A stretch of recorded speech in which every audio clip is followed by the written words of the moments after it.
Hello and welcome to 100% maths. हम कर रहे हैं क्लास 11th के लिए chapter number 16 that is probability. तो आज हम करेंगे इस वीडियो में एक्सरसाइज 16.2 के एनसीईआरटी सॉल्यूशंस, जो कि बहुत इंपॉर्टेंट है हमारे एग्जाम पॉइंट ऑफ व्यू से। ठीक है, तो ये क्वेश्चंस में पार्ट्स काफ़ी होंगे और काफ़ी चीज़ें जो हैं वो आप लोगों को पता होनी चाहिए इस को अटेम्प्ट करने से पहले, जो कि मैंने पिछली वीडियो में डिस्कस किया है। ठीक है, तो उसका लिंक मैं आपको डिस्क्रिप्शन बॉक्स में दे रही हूँ, आप वहाँ से जाकर देख सकते हैं। तो आज का वीडियो जो है वो बहुत इंपॉर्टेंट है, क्योंकि टिप्स और ट्रिक्स के साथ बताऊंगी आपको कि ये जो क्वेश्चंस हैं वो आपको इजीली कैसे अटेम्प्ट करने हैं। तो आइए वीडियो स्टार्ट करते हैं। तो स्टार्ट करते हैं अपनी एक्सरसाइज 16.2। इसका क्वेश्चन नंबर 1 क्या है? अ डाई इज रोल्ड। अगर हमने डाई रोल की है तो उसकी सैम्पल स्पेस आएगी हमारे पास 1 2 3 4 5 एंड 6। ठीक है, अब यहाँ पर ई इवेंट डिफाइंड है जिसमें डाई शो करेगा 4, तो इवेंट ई में कौन सा आउटकम आएगा? 4। देन एफ एक इवेंट डिफाइंड है where die shows even number. Die shows even number मतलब 2 4 एंड 6। ठीक है, अब उसने पूछा ये जो दो इवेंट्स आप लोगों ने डिफाइन किए हैं ई एंड एफ, क्या ये म्यूचुअली एक्सक्लूसिव है? म्यूचुअली एक्सक्लूसिव के लिए हमारे पास ये जो दोनों इवेंट्स का है it should be equal to 5। ठीक है, मतलब दोनों का इंटरसेक्शन 5 होना चाहिए, दोनों का बीच का कोई भी आउटकम कॉमन नहीं होना चाहिए।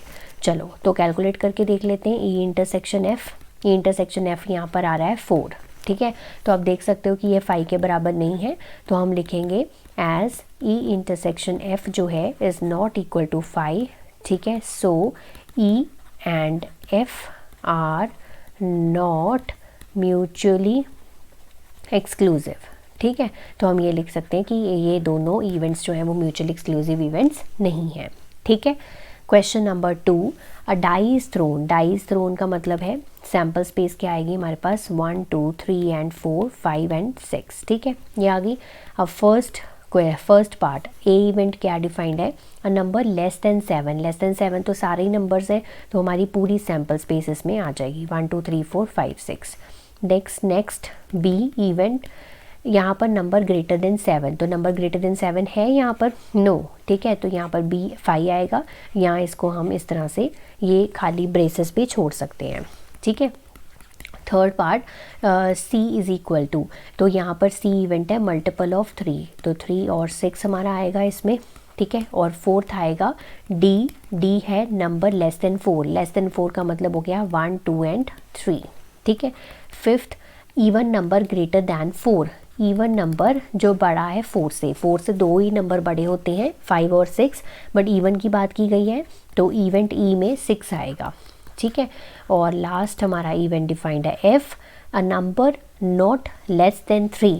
ठीक है, नंबर जो है वो 3 से कम नहीं होना चाहिए। ठीक है, तो यहाँ पर हम ले लेंगे 3 4 5 एंड 6।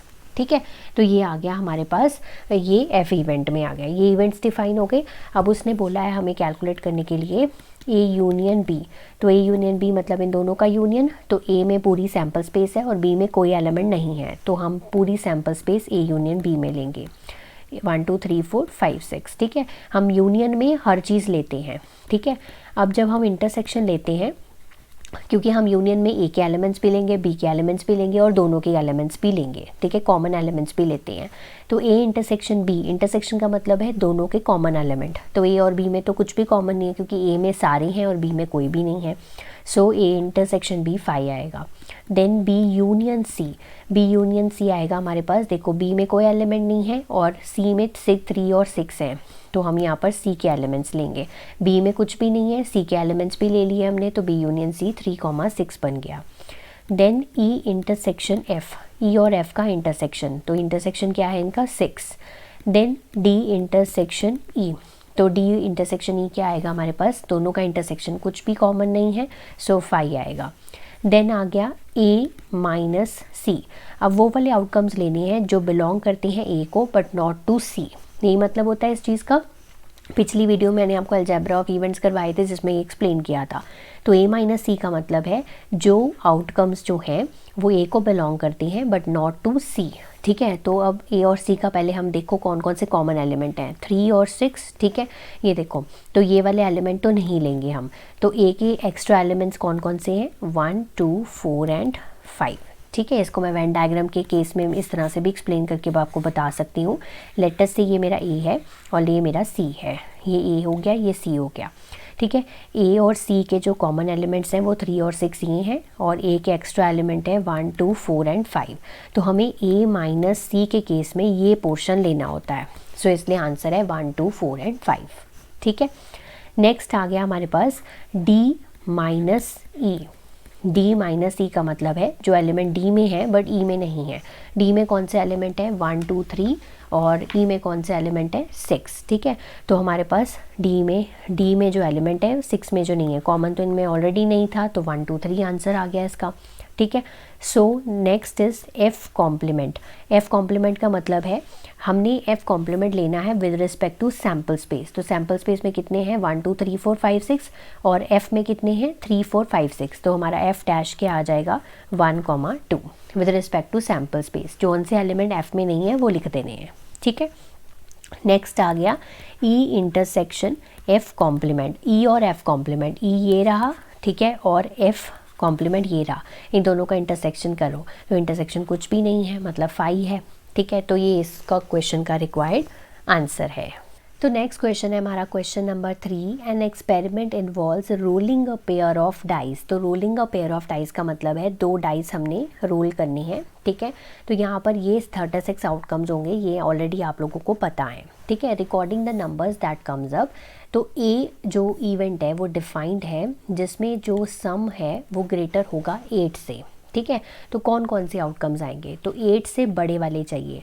तो अब आप देखो 8 से बड़े वाले, तो ये यहाँ तक 3, 5 3, 5 नहीं आ सकता, 3, 6 आ सकता है, क्योंकि 8 से बड़े वाले चाहिए, 8 भी नहीं चाहिए। सो 3, 6 पहला आउटकम है। फिर हमारा आएगा 4, 5 आउटकम। ठीक है, क्योंकि 9 बन रहा है टोटल इनका। 4, 6 वाला आउटकम। ठीक है, 4, 6। देन ले लेंगे हम 5, 4 वाला आउटकम। ठीक है, 5, 4 वाला आउटकम। देन 5, 5 वाला आउटकम। देन 5, 6 वाला आउटकम। देन 6, 3 वाला आउटकम। देन 6, 4 वाला आउटकम, और 6, 5 एंड 6, 6 वाला आउटकम। ठीक है, तो यहाँ पर मैं आपको सर्कल करके बता देती हूँ जिसका जो सम है वो ग्रेटर देन 8 बन रहा है। ठीक है, तो ये वाले आपने जो आउटकम्स हैं वो ए इवेंट में लिख देने हैं। चलिए next B event. B event अब कौन सा डिफाइंड है, अब यहाँ पर है 2 अकर्स ऑन आइदर डाई। 2 आना चाहिए उसके आइदर डाई पे, मतलब या तो पहले पे आ सकता है या दूसरे पे भी आ सकता है। तो हम कौन कौन सा आउटकम लेंगे 1, 2, 2, 1, 2, 2, 2, 3, 2, 4, 2, 5, 2, 6, और हमारा 3, 2, 3, 4, 2, 5, 2 एंड 6, 2, यही वाले आउटकम्स आएंगे। तो चलिए इनको लिख लेते हैं।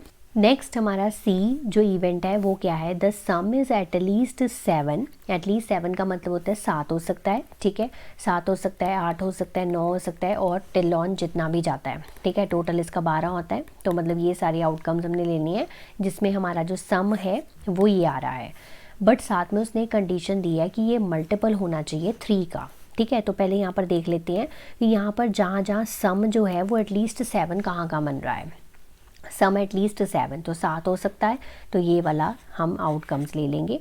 7 हो सकता है तो ये वाला आउटकम ले लेंगे सारे। ठीक है, और 7 हो सकता है तो ये वाले आउटकम्स भी ले सकते हैं सारे हम। ठीक है, और यहाँ पर हम 6, 1 भी ले सकते हैं, और यहाँ पर 6, 2 भी, 6, 3 भी, 6, 4 भी, और 6, 5 भी, और 6, 6 भी। बट कंडीशन के हिसाब से चलना है, पर मल्टीपल होना चाहिए 3 का। ठीक है, 3 का मल्टीपल कौन कौन सा है, एक तो 3, 6 है। ठीक है, तो पहला आउटकम 3, 6 ले लिया। ठीक है, ओके, अगर बोला होता है एटलीस्ट 7 तो ये सारे आते, बट अभी साथ में कंडीशन है तो उसके हिसाब से चलना है। ओके, तो और कौन सा आ सकता है हमारा उसके बाद आएगा 6, 3। ठीक है, 6, 3 वाला आ सकता है। देन 5, 4 वाला आ सकता है, क्योंकि 5, 4, 9 बन जाएगा। ठीक है, तो 5, 4 वाला आ सकता है। देन हमारा आ सकता है 6, 6। ठीक है, 6, 6 आ जाएगा, और हमारे पास आ जाएगा 4, 5। ठीक है, क्योंकि 4, 5 भी 9 बना रहा है। तो ये पॉसिबल आउटकम्स है। यहाँ पर सी जो इवेंट है वो डिफाइंड है, जो ये वाला उसमें यही पॉसिबल आउटकम्स हैं। अब उसने पूछा है which pair of these events are mutually exclusive. तो म्यूचुअली एक्सक्लूसिव हमें निकालने हैं। तो देखो अब यहाँ पर म्यूचुअली एक्सक्लूसिव कौन कौन से हैं, देखो ए और बी में चेक करो। तो ए एंड बी चेक करो, तो ए इंटरसेक्शन बी चेक करो, दोनों के बीच में कुछ कॉमन है, कोई भी जो आउटकम है वो कॉमन है नहीं है। तो हम यहाँ से लिखेंगे कि ए इंटरसेक्शन बी जो है वो यहाँ पर 5 है, so A and B are mutually exclusive. ठीक है, राइट। नेक्स्ट हम बी और सी को चेक करेंगे। बी इंटरसेक्शन सी चेक करो, बी और सी में कोई भी आपका ये कॉमन कोई आउटकम है नहीं है। ठीक है, तो बी और सी आर म्यूचुअली एक्सक्लूसिव। ठीक है, आप चेक करेंगे last possibility A intersection C. अगर हम ए इंटरसेक्शन सी को ध्यान से देखें तो 3 6 जो है वो कॉमन है, और हमारा 6 6 भी कॉमन है, 5 4 भी कॉमन है। ठीक है, 4 5 भी कॉमन है। ठीक है, तो बहुत सारे 6 3 भी कॉमन है, इवन सारा ही कॉमन है। ठीक है, तो ए इंटरसेक्शन सी जो है वो 5 नहीं है। सो हम यहाँ से लिखेंगे A and C are not mutually exclusive. तो आंसर क्या है इस क्वेश्चन का, A and B are mutually exclusive, B and C are mutually exclusive. ठीक है, तो नेक्स्ट है हमारा क्वेश्चन नंबर 4। तो यहाँ पर देखो सैम्पल स्पेस क्या आएगी, यहाँ पर सैम्पल स्पेस होगी ट्रिपल एच। ठीक है, तीनों बार हेड आया, फिर 2 बार हेड एक टेल। अब इस टेल को हमें बीच में लेके आना एक बार और एक बार फ्रंट में। ठीक है, यही पॉसिबल आउटकम्स हैं। देन हमारे पास आ गया एच टी टी। ठीक है, टी टी एच और टी एच टी और ट्रिपल टी। ठीक है, यही आउटकम्स आते हैं। अब ए जो इवेंट डिफाइन किया गया है उसमें बोला गया है 3 हेड्स शो, तो 3 हेड्स में पॉसिबल आउटकम क्या है, एच एच और एच। ठीक है, बी इवेंट जो है वो है 2 heads and 1 tail. 2 heads and 1 tail वाले कितने आउटकम्स हैं, एच एच टी एच और टी एच एच, यानी कि ये वाले 3 आउटकम्स है ना। ओके, देन सी जो आउटकम है वहाँ पर है 3 टेल्स शो। तो 3 टेल्स शो का मतलब है यहाँ पर एक ही पॉसिबल आउटकम है ट्रिपल टी वाला।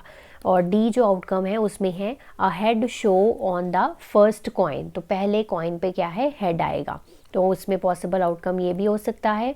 फिर एच एच टी भी हो सकता है, एच टी एच भी हो सकता है। ठीक है, और एच टी टी भी हो सकता है। ठीक है, यही पॉसिबल आउटकम्स है। कौन कौन से लिखे हैं मैंने, जिस पे हेड जो है वो फर्स्ट टॉस पे आ रहा है। ठीक है, तो ये 4 पॉसिबल आउटकम्स हैं डी वाले इवेंट में।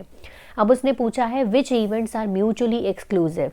तो म्यूचुअली एक्सक्लूसिव का मतलब होता है जिनके बीच में कोई भी कॉमन आउटकम ना हो। ठीक है, तो पहले केस में हम देख सकते हैं ये ए और बी है, दे आर म्यूचुअली एक्सक्लूसिव। ठीक है, क्योंकि ए और बी में कोई भी पॉसिबल आउटकम जो है वो कॉमन नहीं है, मतलब इस केस में जो ए इंटरसेक्शन बी है वो 5 है। ठीक है, अब बी और सी को चेक करो, तो बी और सी भी म्यूचुअली एक्सक्लूसिव हैं। ठीक है, अब बी और सी को चेक कर लिया, फिर सी और डी को चेक करो, सी और डी भी म्यूचुअली एक्सक्लूसिव है। ठीक है, नेक्स्ट अब और कौन सी पॉसिबिलिटी चेक कर सकते हो, ए और सी को भी चेक कर लो, तो ए एंड सी भी म्यूचुअली एक्सक्लूसिव है। ठीक है, और चेक करो बी और डी। बी और डी में देखो पॉसिबल आउटकम जो है वो कॉमन है, क्योंकि एच टी एच इसमें भी है और एच टी एच इसमें भी है, तो बी और डी जो है वो म्यूचुअली एक्सक्लूसिव नहीं है। और कोई पॉसिबिलिटी नहीं बनती है, तो हमारा आंसर क्या है, A and B and C and D and A and C. ठीक है, चलिए सेकंड पार्ट पे बात करते हैं, सिंपल इवेंट। अब सिंपल इवेंट वो होता है जिसमें सिंगल आउटकम होता है, तो वो कौन कौन से इवेंट्स हैं, हमारा A and C are the simple events. ठीक है, और कंपाउंड इवेंट होता है जिसमें एक से ज़्यादा सैम्पल पॉइंट होता है, ये सैम्पल पॉइंट्स होते हैं ना सारे, तो बी और डी हमारे क्या हैं, कंपाउंड इवेंट्स हैं। ठीक है, बस आपको यहाँ पर यही बताना था। क्लियर। नेक्स्ट क्वेश्चन है हमारा क्वेश्चन नंबर 5। यहाँ पर भी 3 कॉइन्स टॉस किए गए हैं और इसकी सैम्पल स्पेस मैंने यहाँ पर लिख दी है, बट क्वेश्चन यहाँ पर थोड़ा सा डिफरेंट ये है कि यहाँ पर हमें इवेंट्स जो है वो खुद डिफाइन करने हैं और कंडीशंस के हिसाब से डिफाइन करनी है। ये आंसर जो है वो पर्सन टू पर्सन वेरी कर सकता है, क्योंकि कोई इवेंट कैसे सोच सकता है, कोई कैसे सोच सकता है, तो अकॉर्डिंग टू द कंडीशन वो चीज़ सही होनी चाहिए। इवेंट्स आप कैसे भी डिफाइन कर सकते हो। क्लियर। तो सबसे पहले है 2 events which are mutually exclusive. तो इवेंट 1 मैंने डिफाइन कर दिया कि मुझे सारे के सारे हेड चाहिए। ठीक है, गेटिंग 3 हेड्स, तो मैंने यहाँ पर ये लिख दिया कि 3 हेड्स चाहिए।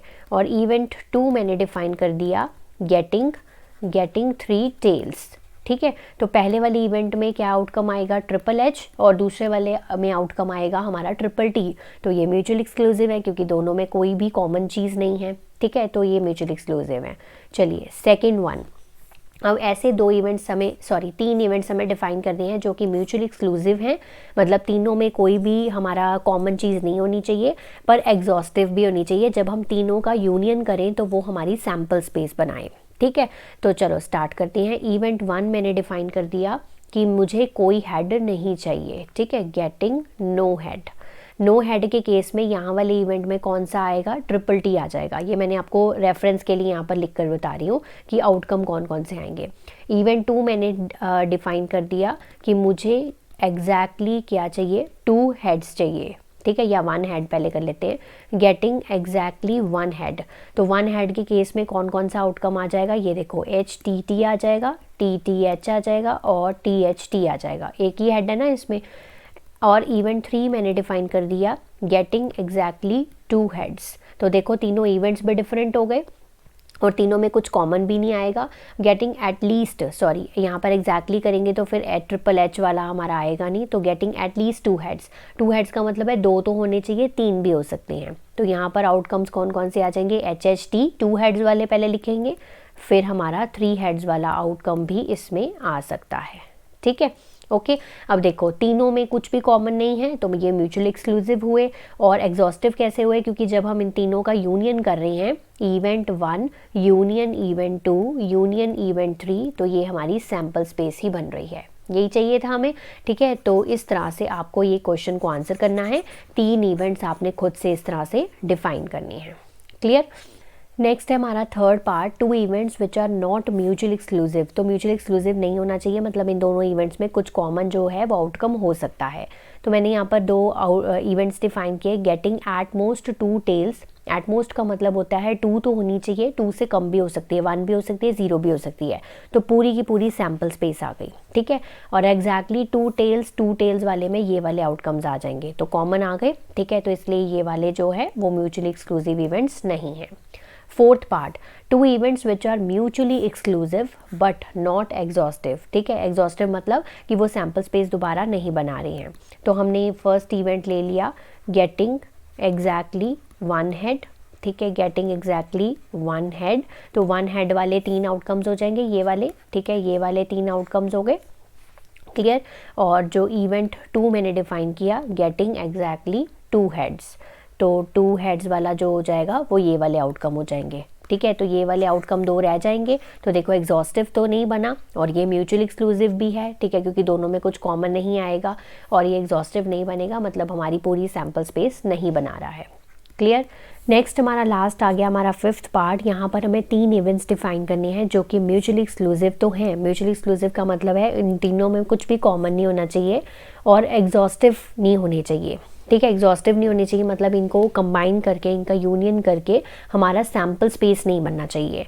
तो चलिए स्टार्ट करते हैं। इवेंट 1 मैंने डिफाइन किया गेटिंग एग्जैक्टली 1 टेल। तो 1 टेल के केस में ये वाले आउटकम्स आ जाएंगे HHT, HTH और THH, है ना। और 2 टेल्स वाले में आ जाएंगे HTT, TTH और THT। और जो हमारा लास्ट वाला है 3 टेल्स वाला वो ये आ जाएंगे। तीनों में कुछ भी कॉमन नहीं है, बट अगर हम तीनों को कंबाइन करते हैं, मतलब तीनों का यूनियन करते हैं, तो हमारा ट्रिपल एच वाला जो आउटकम है वो रह जाता है। तो मतलब सैम्पल स्पेस नहीं बनेगी। तो ये 3 जो इवेंट्स हैं वो म्यूचुअली एक्सक्लूसिव हैं बट एग्जॉस्टिव नहीं है। ठीक है, नेक्स्ट आ गया क्वेश्चन नंबर 6। यहाँ पर 2 डाइस को थ्रो किया गया है। तो वही हमारा जो सैम्पल स्पेस है ये मैंने ऑलरेडी लिखी है 36 आउटकम्स की।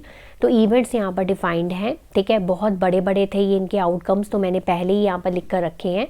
तो देखो events ABC are as follows. तो सबसे पहला जो इवेंट A है, this is getting an even number on the first die. First die पे मतलब पहले डाई पे जब वो थ्रो कर रहे हैं तो हमारे इवन नंबर आ रहे हैं। तो मतलब ये वाले आउटकम्स हम ले लेंगे 2 1 2 2 2 3 2 4 2 5 2 6, ऐसे ही 4 वाली लाइन पूरी। ठीक है, और 6 वाली लाइन पूरी। ठीक है, ये हमारा A वाले में आएगा। दूसरा है getting an odd number on the first die. तो यहाँ पर odd number on the first die, तो यानी कि हम ये वाला ले लेंगे 1 1 3 1 वाला लाइन और 5 1 वाला लाइन। ठीक है, ये वाला आ गया। बी वाले में सारे आउटकम्स ये वाले आ गए। और C में आएगा getting the sum of the numbers on the dice less than equal to 5। तो वो वाले हमने नंबर्स लेनी है, सम लेना है जिनका लेस देन इक्वल टू 5 है। तो सी वाले में हम कौन कौन से लेंगे, हम लेंगे 1 1 क्योंकि इसका सम जो है 1 + 1 2 जो है वो <= 5 है, ठीक है। 1 2 ले लेंगे, 1 3 ले लेंगे, 1 4 भी ले सकते हैं क्योंकि <= 5 है। 1 5 नहीं आएगा, ठीक है। फिर चलो 2 1 पे, 2 2 पे, 2 3 ले सकते हैं, देन 3 1 ले सकते हैं, 3 2 ले सकते हैं और 4 1 ले सकते हैं। यही पॉसिबल आउटकम्स हैं। तो सी वाले में हमारे ये वाले पॉसिबल आउटकम्स आ जाएंगे, ठीक है। ये तो हो गए इवेंट्स डिफाइन और हमारी सैम्पल स्पेस। अब क्वेश्चन क्या पूछा उसने, describe the events A complement, ठीक है। तो सबसे पहला यहाँ से ध्यान से देखो ए कॉम्प्लीमेंट, तो यहाँ पर मैं फिर से वो आउटकम्स लिख लेती हूँ।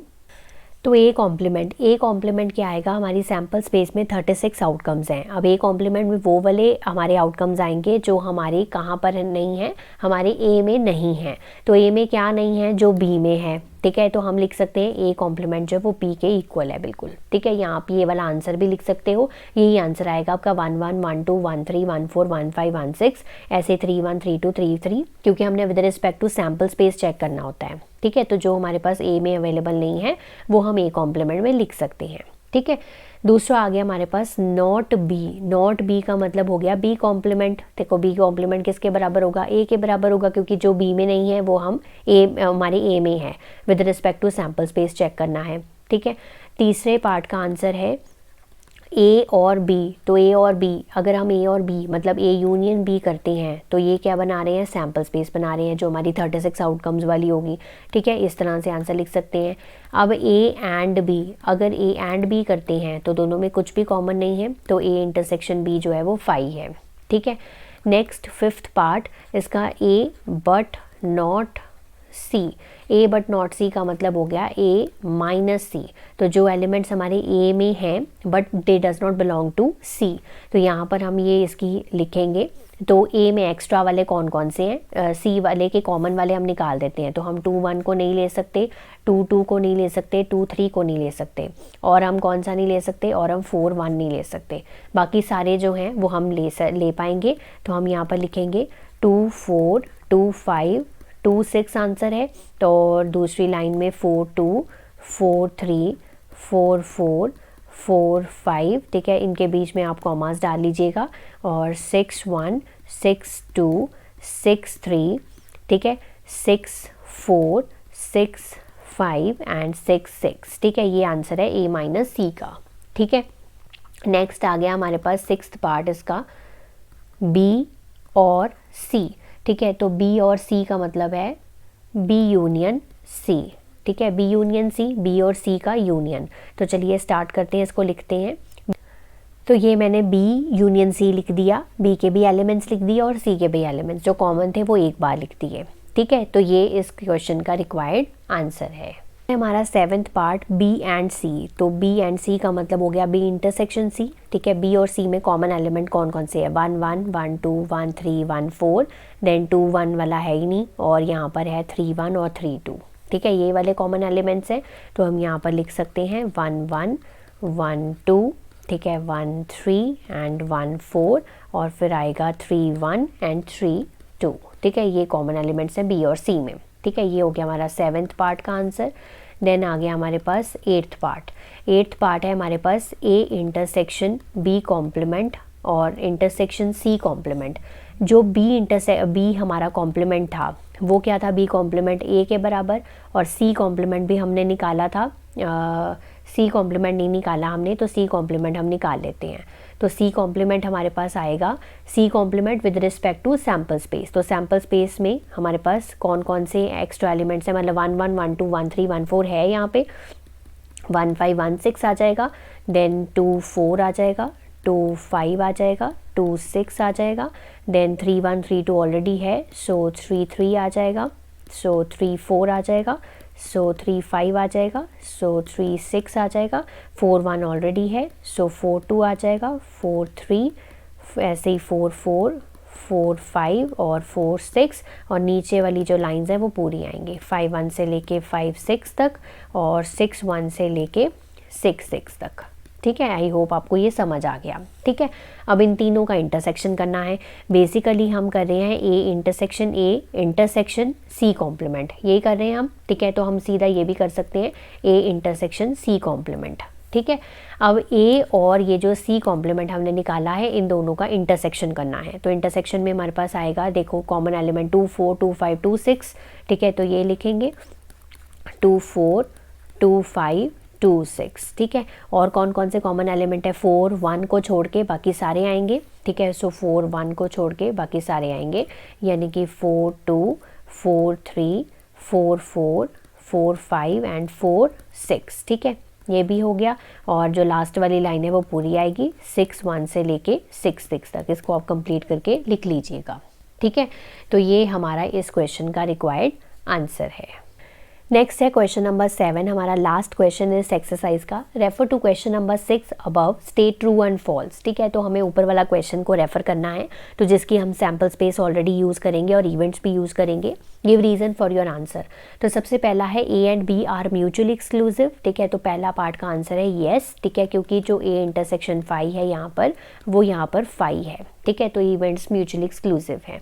देन सेकंड उसने पूछा है A and B are mutually exclusive, yes, and exhaustive भी है, बिल्कुल येस, ठीक है। तो यहाँ पर लिखेंगे हम कि ए इंटरसेक्शन बी जो है that is equal to phi, but हम जब ए यूनियन बी कर रहे हैं तो that is equal to over sample space. तो म्यूचुअली एक्सक्लूसिव के लिए हमें फाई चाहिए होता है और एग्जॉस्टिव के लिए सैम्पल स्पेस बननी चाहिए। तो दोनों ही इस केस में करेक्ट है। So events are mutually exclusive and exhaustive too. Third part, A is equal to B complement, ये भी ट्रू है क्योंकि जब हम बी कॉम्प्लीमेंट कर रहे हैं तो वो हमारा A ही आ रहा है, ठीक है। Okay, fourth part, A and C are mutually exclusive. A and C mutually exclusive नहीं है क्योंकि A इंटरसेक्शन C में कुछ एलिमेंट्स आ रहे हैं, वो हम इनको बता देते हैं। तो आंसर है नो।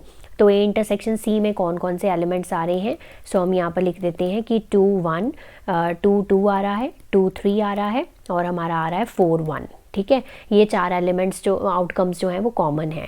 तो ए इंटरसेक्शन इस केस में जो है वो इक्वल टू फाई नहीं है, सो ये इवेंट्स म्यूचुअली एक्सक्लूसिव नहीं है। Clear? Okay, fifth part, A and B complement are mutually exclusive. तो जो ए एंड बी कॉम्प्लीमेंट की बात की गई है, तो बी कॉम्प्लीमेंट भी तो ए के ही बराबर है, ठीक है। तो ए और ए आपस में म्यूचुअली एक्सक्लूसिव कैसे हो सकते हैं, ठीक है। So answer is no.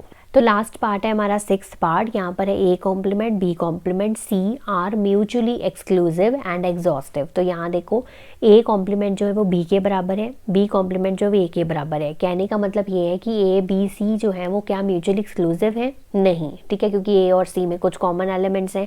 तो एग्जॉस्टिव है, एग्जॉस्टिव हो सकते हैं क्योंकि ए यूनियन बी है जो वो हमारी सैम्पल स्पेस बना रहा है। तो अगर हम यूनियन सी को भी कर लेंगे तो वो सैम्पल स्पेस तो बना रहा है, एग्जॉस्टिव तो हो सकते हैं बट म्यूचुअली एक्सक्लूसिव किसी भी केस में नहीं हो सकते, ठीक है। तो ये इस क्वेश्चन का आंसर है।